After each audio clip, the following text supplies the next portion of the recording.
All right, so right about now, we'll be joining a live coverage. That's for our DSTV viewers, the official flag-off ceremony of the construction of the Kabusa-Keti access road in the FCT. But Business Incorporated continues on all other platforms. All right, now to our first conversation. Now, I've been hearing a lot coming out from the binational commission that was happening in South Africa yesterday. We know President Bola Tinubu attended that event, and a lot of conversations from bilateral conversations between President Tinubu and the South African president. We also hear that South Africa is looking at easing visa rules for Nigerian tourists. All right, let's discuss the expected impact of this now with Damilare Ashimiu, macro strategist, AfriInvest, join me via Zoom.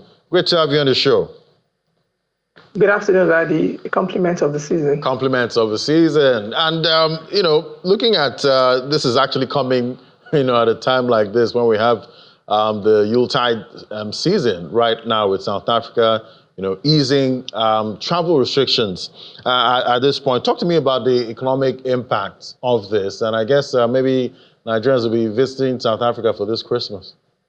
Yeah, once again, thank you, Ladi, for having me on this show. Let me start by saying that I'm happy this happened because it's never late to do the right thing. This is the right move. And I'm saying this not because of the relationship between Nigeria and South Africa alone, but I think this is a move that Africa ought to have initiated long ago. When you look at Africa's variables or metrics, you look at a continent that has a land size that is threefold that of Europe. You look at a continent with a population that is twice of Europe at about 1.5 billion.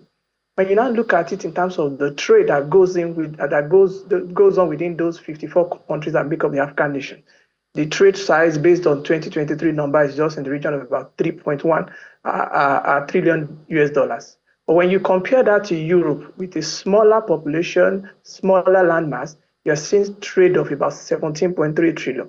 That, yes, it could be argued that most European countries are advanced country or developed country, but your continent will not develop if there are no trade synergy, and that is the sort of things that this sort of move can help unlock. Now, when you then scale it down, or you look at it from a more closer perspective, the trade relationship between Nigeria and South Africa, looking at data from 2020 till Q1 this year, the total trade between Nigeria and South Africa stood in the region of about 5.4 trillion in Naira term.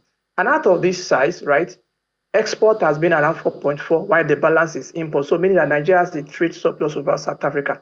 But more importantly, if you then look at the fact that while Nigeria have only exported about 4.4 billion goods to South Africa, is the region of 12.9 trillion.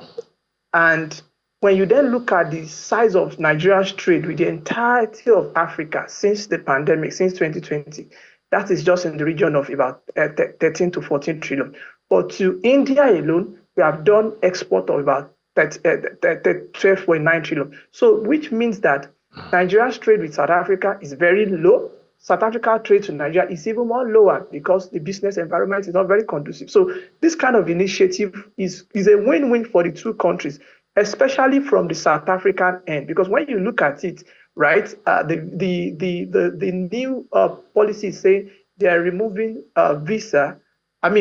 passport request for Nigerian businesses and tourists who wants to come in. And these two countries should have a lot of synergy because not until recently, Nigeria and South Africa happens to be the biggest economy in Africa. Of course, exchange rate has deflated Nigeria to the fourth position. But if these two countries, looking at their market, looking at their strategic location, Nigeria close to the Atlantic Ocean, South Africa close to the Cape Route, which is very close to Europe and Asia, then having trade synergy will help both countries. And I hope the South African government will take this step further. This good step take it more further in order to even ease the business environment for Nigerian businesses, because while we have a lot of South African businesses across sectors, telecoms, home delivery, media, thriving in Nigeria, the sort of environment that Nigerian businesses face in South Africa is not so very encouraging, given a historic trend But we believe this is a move that will help change that narrative, because we've had a lot of Nigerian players in the banking, in the consumer good, who have at one point over the last 2 decades venture into businesses in the South African market, but they had to quit because of the sort of hostile policy environment. But I believe this kind of new policy that is being rolled out will help address that. And the two countries and Africa at large, given the fact that we even have a long-term agenda, African Union 2063 agenda, would then begin to see themselves as a unit and trade and strengthen themselves, because we are having what I would call trade protectionism gaining momentum in the world. We have the BRICS bloc, so we should have a very strong African bloc. We should leverage African Fifth Continental Trade Initiative to integrate the continent in terms of trade, in terms of value, in terms of knowledge sharing, for the African continent to become big. It is very not encouraging that Africa, as big as it is, land mass population, has an economic size that is less than 15% of what the entire Europe is. That shows you that we can optimize this potential. And I believe this move is one of the right steps to take to do that, especially because it's coming from Nigeria and South Africa, which is two major economies in Africa. All right. So, talking about the AFCFTA trade pact at this point, what do you think, Nigeria should be doing, on its part to make sure that, with these, relaxation of restrictions for travel, how we can actually make our borders more effective, so that we can actually take advantage of a trade pact between, countries like Nigeria and South Africa under the AFCFTA? I think the first and major missing piece for Nigeria around border issue is the political will to galvanize the security architecture to actually secure it. Yes, most countries or every major country in the world have issue of illegal migration. Even the US have that issue, and we all recall that that's from one of the major pre-electionary subject of the now elected president of the US, Donald Trump. But more importantly, if we have the political will, if Nigeria has the political will, Nigeria has one of the largest and one of the most respectable security architecture in Africa. If the political will to secure those borders are there, right, we can leverage our resources to keep our border very safe, at least to a very large extent, such that the trade that will go between Nigeria and neighboring countries or other African countries will be the ones that are legitimized, will be the one going through the appropriate route that will deliver not just value, but regional security. So I think one of the things Nigeria can do to better take advantage of this is to see the political will, come to play in terms of securing our borders to avoid dumping, because when they bring in things that are low quality or low price from another country to your country, it's like dumping. But when you want to compete fairly, you need to put measures in place. And one of the measures we need to put in place is to secure our borders very well. But even more importantly, we also then need to improve the business environment locally, because there's what we call comparative advantage.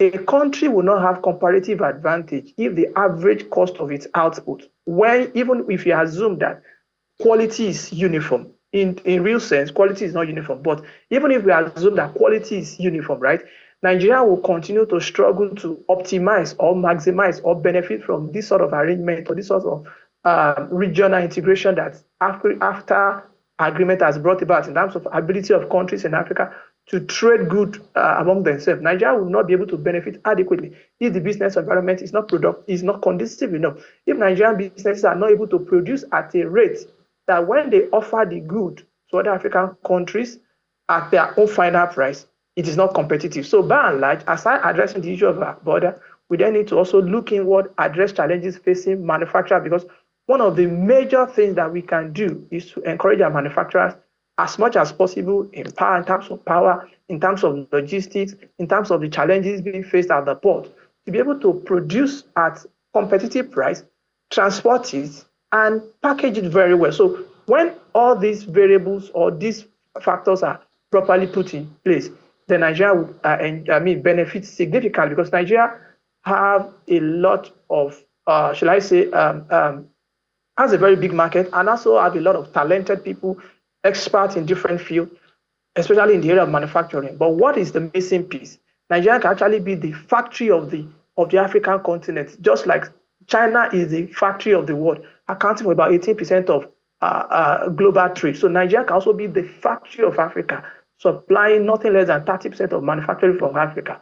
If we put our home right, help the business environment to be conducive, and remove bureaucracy from ports, from other areas for ease of exporting goods. Right. Well said, Darian. I cheers to that. For Nigeria, becoming the factory of Africa. That would be definitely great to see. Thank you so much, Damilare Ashimiyu, macro strategist, AfriInvest. Thank you. Thank you for having me this afternoon.